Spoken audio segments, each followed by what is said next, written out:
am here right now. I am getting some ice in my water bottle because I am leaving very soon to a surgery center, and the reason why is because today I have to do a, I don't want to say surgery, I want to say it's like a small procedure. What the small procedure is, my colon and rectal surgeon wants to verify that my rectum is perfect. So like the landing zone, as I've mentioned in another vlog, is perfect, that when they reconnect, there's no issues.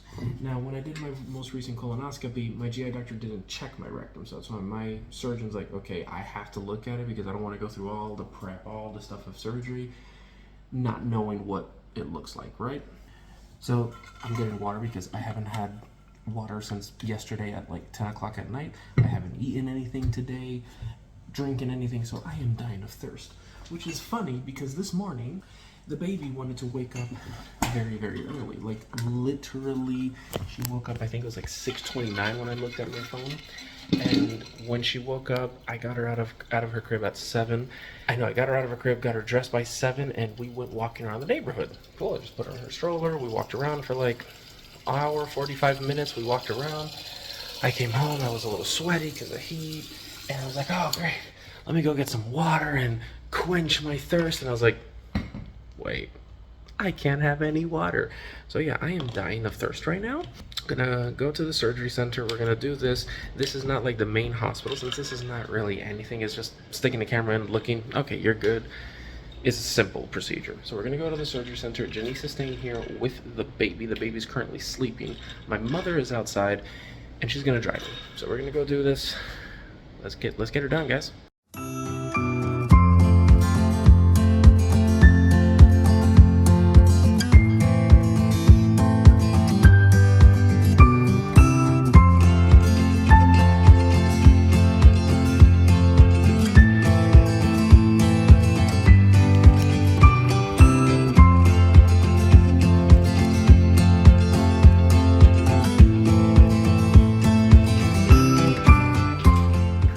So I am here, just chilling.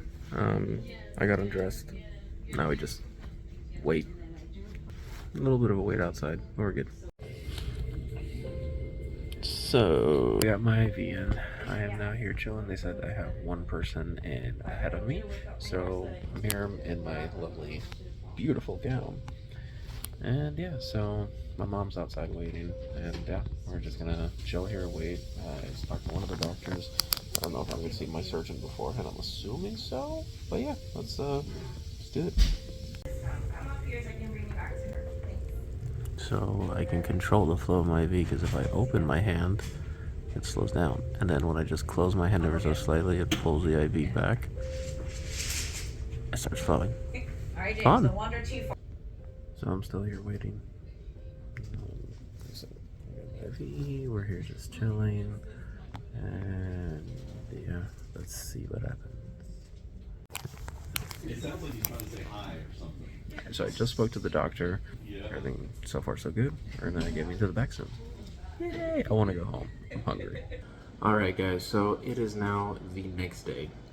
Yesterday I was just overwhelmed. You know, Janice was at home with the baby, so we were kind of in a rush because the doctors at the surgery center, they took a long time. I mean, my procedure was supposed to start at 3:30, and I got there more than an hour beforehand.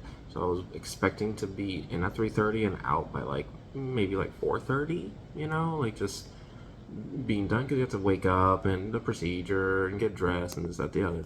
I was like, okay, that should be a reasonable time to get out, right? My procedure didn't start till like 4:45, because I remember they're like calling off the time and stuff. So I'm like, started at 4:45. So we got out, it was very quick, thankfully, but we got out at like 5:50 something from the actual surgery center. So rush hour traffic, number one. You know, my mother is not exactly comfortable with rush hour traffic. Like, she'll drive through whatever she has to, but you know, my mother is a little older, so she likes to just stay where she feels comfortable.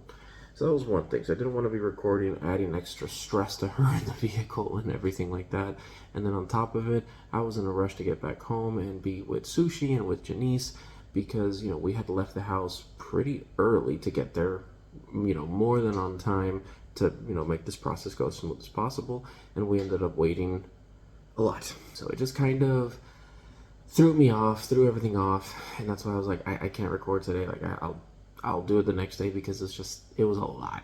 So everything went very, very well. My doctor said that everything looks perfect, that there is zero inflammation, no issues at all, because he calls it like the landing zone.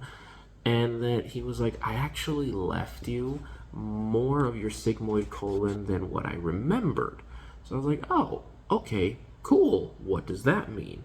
Obviously, the more bowel, the better. But I was like, is that going to affect anything? The surgery, the reconnecting? He's like, no, not at all. It's just, he said, I'm going to do something slightly different. Typically, he's like, we would connect it end to end. Here, we're going to do it side by side. And I'll throw a picture up here and on the side so you guys can kind of understand what end to end is versus side to side. Now, with that, he said that there's no additional complications from it, that it actually can be even better, that this is a good problem to have, that you have a little bit too much. He's like, typically I have to stretch it down, and but he's like, I think that we can make it work side by side. And he's like, that would be a very good outcome for you. The more bowel, the better. So yeah, guys, that is going to be the plan for right now. We are waiting to do a little bit more blood work, some other testings and stuff like that, and we are going to be on the road to me getting my surgery. And we have a date in mind in sometime around September, and I'll explain why in another video. It's just mainly just timing with celebrations and holidays and everything. I think that would be the best outcome for us.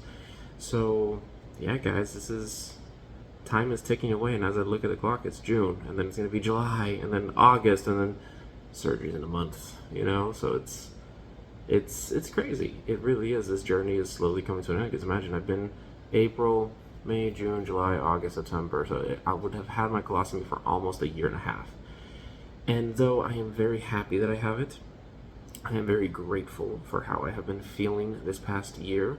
And if I have to keep a colostomy for the rest of my life, I'm perfectly okay with that, because the quality of life that it gives me from what I was feeling before, tremendous improvement.